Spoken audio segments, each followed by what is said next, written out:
Oh yeah, I love manual transmission, especially this close ratio. It's nice and tight, but there is a small fly in the ointment, and that is the take-up of the clutch is at the very top end of its travel, which makes it very hard to drive this car smoothly. You know, I think Nathan and I agree on this. Hyundai knocked it out of the ballpark when they did the styling on this car. Especially love these LEDs. They really pop even in bright sunlight. I mean, the car is butch, it's manly. I love the red Brembos, and I love the fact that Hyundai was able to combine a sexy and elegant car all in one design, which isn't easy. Don't you agree, Nathan? Absolutely. There's a lot of sex to this car, and you know me, folks. I like to just slap it when it's a good rear end, and this particular car has a great rear end. Love the spoiler, love the dual pipes, and even the badging is subtle. Hyundai really did a good job on this car.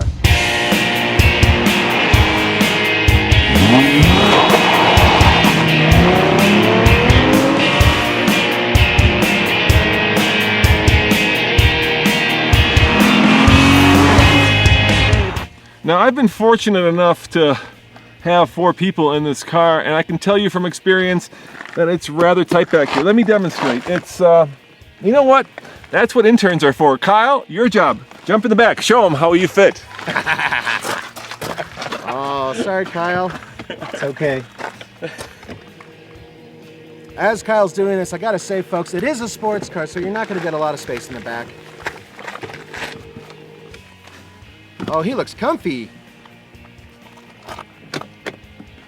Kyle, how tall are you? About 6'2". Are you comfy, Kyle? How's that? My head's hitting the glass. How about your knees? Are they comfy? Right now, but if you got in your seat. Yeah, let me get in my seat here. Let's show them how comfy this is. There goes the intern. I hear snapping bones. Look, I get to drive the car like my grandma. Okay, but there are a lot of sports cars that have limited backseat room. This is for like little kids and midget friends. All right, on that we agree, Nathan. Listen to this, folks. Ooh. Once it gets past 5,000 RPM, it sounds glorious. Up until then, it sounds okay. Yeah, and then you got 1,500 RPM to play with. Give or take. Yeah.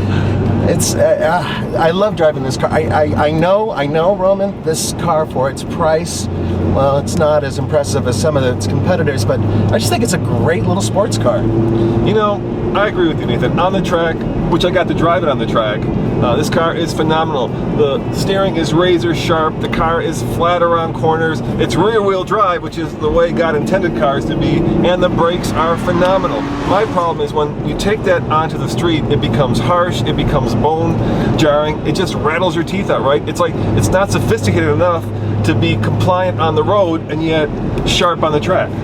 I think the problem really lies in the fact that for this amount of money, you can get a Mustang GT fairly well equipped. And that's the problem, because you and I both agree that that is just an incredible bargain, you know, at around 35 for a really well equipped GT, right? Yeah, and you're getting so much more power, and I think you're getting a car that is as good looking, if not better. I mean, the GT is a badass car. It's a badass car, true.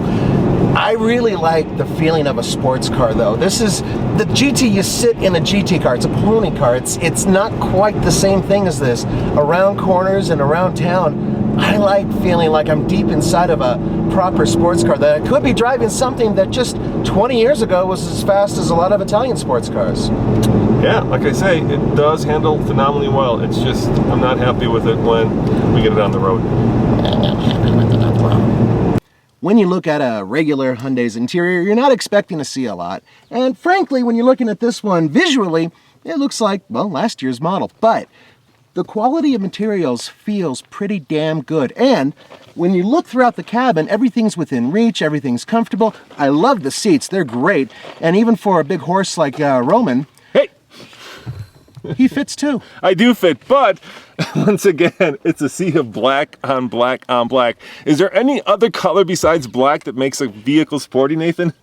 You know, you worry too much about black, and you know, don't be hating. This is an okay looking interior, considering the fact that everybody uses black. Yeah, it's very classy and very black.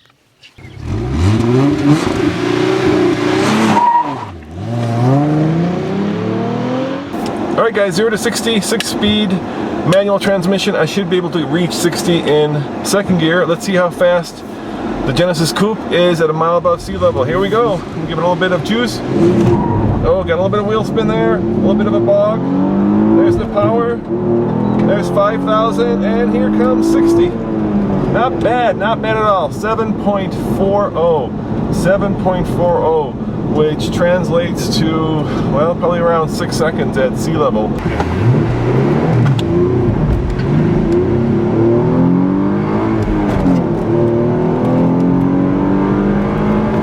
Okay, on the TFL scale of buy it, lease it, rent it, or forget it, Nathan, I'm gonna give it a rent it. And here's why. At the base price of $25,000, it competes with a car like the Subaru BRZ, which I would buy ahead of this. At $35,000, it competes with the Mustang GT and even, well, Subaru WRX, which I would also buy. I just don't see the value proposition for this car, Nathan. Unlike Roman, I'm gonna give this car a lease it, and I'm almost on buy it. I recognize that Hyundai built a sports car, but it's not a Hyundai sports car. Hyundai built a sports car. It's wonderful in the curves. It's fantastic on the track. It has a really sporty interior. I like its looks. It's a little bit more of a substantial vehicle than, say, an FRS, but at the same time, it gives you just enough feel on the road that you really know what's going on. Even in the tush, you just kind of feel it going around a corner, and I love that. So it's a little expensive. That's my only reason for not giving this car a buy it. So Nathan, are you saying that you're letting your tush do the review? My butt knows how to review a car. As always, this is Roman And Nathan. saying thanks for watching. Remember, subscribe for a new car video every day, and see you next time. Ciao.